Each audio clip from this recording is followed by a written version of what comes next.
Spin and no spin are very convenient for your own very serve inconspicuous, but highly practical serve. Okay, let's first talk about using an underspin motion to serve spin and no spin. I've taught this to everyone before. The racket angle doesn't need to change, right?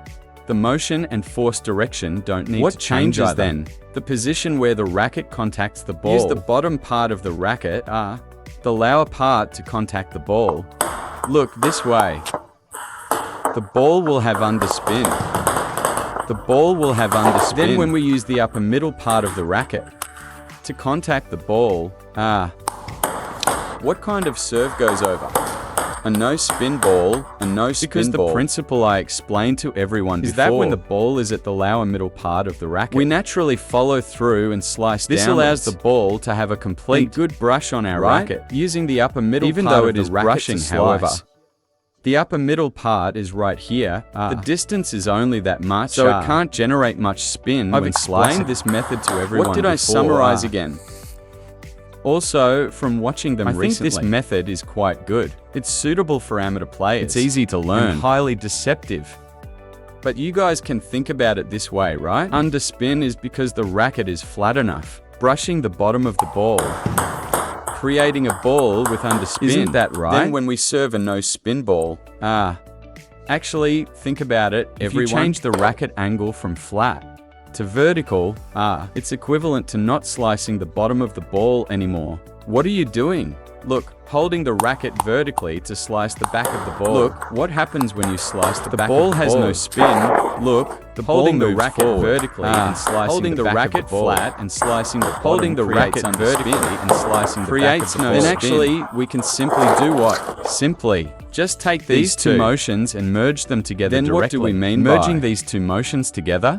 Flat is underspin, vertical is no spin. Then we combine this flat and vertical to form a single motion, which means your motion is a process of first flat and then vertical. First flat, the process of first flat, then vertical. First flat, then vertical. First flat, then vertical. Then how do we serve this spin? Well, or no spin. What's the method? When it's flat, it's underspin. When it's vertical, it's no spin, right? Then when we serve underspin, what is it? The exact moment it's first flat. We brush the ball, contacting the ball, and for the subsequent vertical motion, we don't brush. It acts as a fake motion. Come, let me show everyone. Flat is underspin. Look, the ball has actually left the racket before I make a fake vertical motion. Look, first flat, then vertical. First flat, then vertical. Look, first flat, then vertical. Look, is this ball underspin? Everyone take another look. Flat vertical. Right? Because we use the initial flat motion to contact the bottom of the ball. This ball must be moving towards flat vertical, right? Let me stand a bit further away. Look, flat vertical. Stepping back a bit makes it more deceptive. Because my hand would hit the table here. Let me step back, underspin, flat vertical. Is this ball very spinny? Flat vertical. If he wants to serve no spin, it doesn't mean you should go vertical first, because we want to use the same motion to serve two types of spin. The sequence of first vertical, flat, then vertical cannot be changed. Then how should we serve no spin? How do we make the change and adjustment? That is, during the initial flat motion. We don't contact the ball. We don't contact the ball. What should we contact it during the final vertical motion? Look. Let me go slower. Did everyone understand? Watch. Don't contact the ball when it's flat. Wait for the final vertical motion. Before I contact the ball, see that? The motion is always first flat, then vertical. It's just that for underspin, you contact the ball during the initial flat motion. You use the later vertical motion to contact the ball. Now I'll use the pen-hold grip to serve it's always first flat, then vertical. Let's do this motion first flat, then vertical. First flat, then vertical. Look, contact the ball when it's flat. Come, contact the ball back when it's flat. This is underspin. Look, contact the ball when it's flat. This is underspin, right? Then I don't contact it when it's flat. I contact it when it's vertical. Look, no spin. No spin. No spin. Hey, first flat, actually, then vertical. I personally tried this method too. Indeed, its level of deception will not be lower than my personal method. The same motion for underspin and the same motion for no spin. The deception won't be lower than that. Because I only I use the same motion. But everyone, you actually use the same motion too. And it even has a fake motion included. It will confuse the opponent even more. Let me serve from further away for everyone. I'll intentionally serve it just high, to let everyone see the slow motion of this action. Flat vertical. Look at this. Flat vertical. I'll serve a bit higher. Flat vertical. Flat vertical.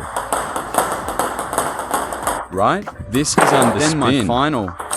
First flat, I don't contact the ball. I contact it when it's vertical. Contacting it when vertical. Did everyone hear an impact, right? I won't speak, everyone. Listen carefully. A bang sound, this means it's impacting. Let me do it a bit faster for everyone. A bit faster, look. First flat, then vertical. Underspin. First flat, then vertical. No spin. Do you feel its deception has now increased? I'll do it even faster. Flat. Underspin when flat. No spin when vertical. Underspin when flat. No spin when vertical. When I do it fast, everyone can't tell anymore. If I do it slow, some friends might wonder what I'm doing. But if I do it fast, it's really hard for everyone to tell. How do I serve in a match? Underspin. No spin. This is quite smooth, right? Okay, let me do it one more time. I'll get a bit closer. I'll serve from here. Getting closer, look. Flat vertical. Hey, what is my final vertical motion? Just making a motion in the air. I'm just doing an extra vertical motion. Flat vertical. But you guys can do it flat vertical. Flat vertical. Contact the ball. Do not contact it when it's now vertical. Let me do no spin again. Do not contact it when it's flat. When it's vertical. Watch carefully. Contacting the ball during the final vertical motion. This is no spin, This is underspin. Look, even if I do it a bit faster now, it works. Underspin, a very spinny ball comes back, right? No spin, this underspin, look. Underspin. No spin. Underspin. No spin. Now, what if? Now that everyone has understood, including if I were to really use it in a real match to serve this ball, let me show you. Is it easy to receive? Underspin. No spin. Look, come, another one, look. Underspin. No spin, come, look, another one. Underspin. No spin, this is a bit obstructed. I'll move my hand away. Maybe it's blocking. I'll put my hand here. Is that fine? Underspin. No spin. Another one.